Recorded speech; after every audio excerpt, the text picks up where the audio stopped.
C'était donc le 11 juin 1957. Nous venions de nous coucher, il devait être 11 heures du soir, quand on a entendu tambouriner à la porte. C'était les parachutistes qui arrivaient en nombre, disons. Ils étaient très nombreux.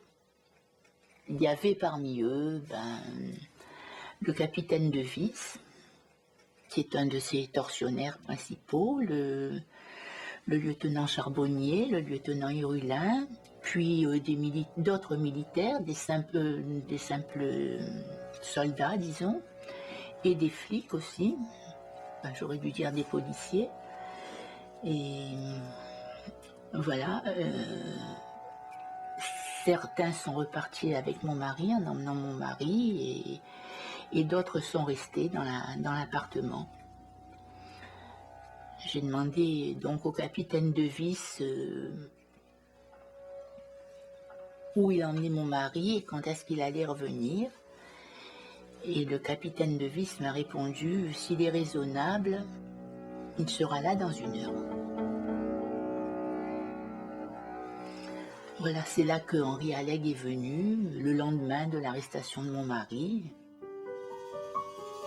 Quand je suis arrivé, le policier qui m'a ouvert la porte, j'ai pas eu besoin qu'il se présente pour savoir tout de suite que c'était un inspecteur. Rentrez.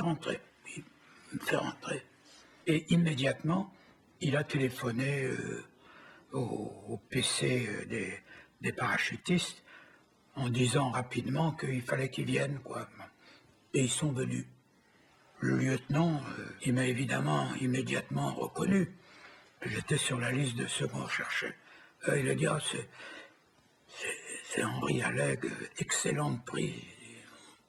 Et il dit, c'est le directeur d'Alger républicain. Et puis tout de suite, il m'a demandé où est-ce que vous êtes hébergé. J'ai dit, je vous le dirai pas. Ah, on verra. Enfin, j'ai raconté tout ça dans la question. Dans la voiture, donc, qui m'emmenait, je savais déjà ce qui m'attendait, quoi. Et effectivement, je crois même pas 1 heure après, j'étais sur la planche à torture et ça commençait pour moi. Et c'est dans la soirée, donc, qu'ils ont fait venir Maurice à gare. Et j'ai tout de suite compris, parce que le parachutiste a dit, allez, dites-lui ce qui l'attend, pour éviter, lui, les horreurs d'hier soir. Tout de suite, j'ai compris que Maurice avait été torturé. Il m'a dit ces simples mots, c'est dur, Henri.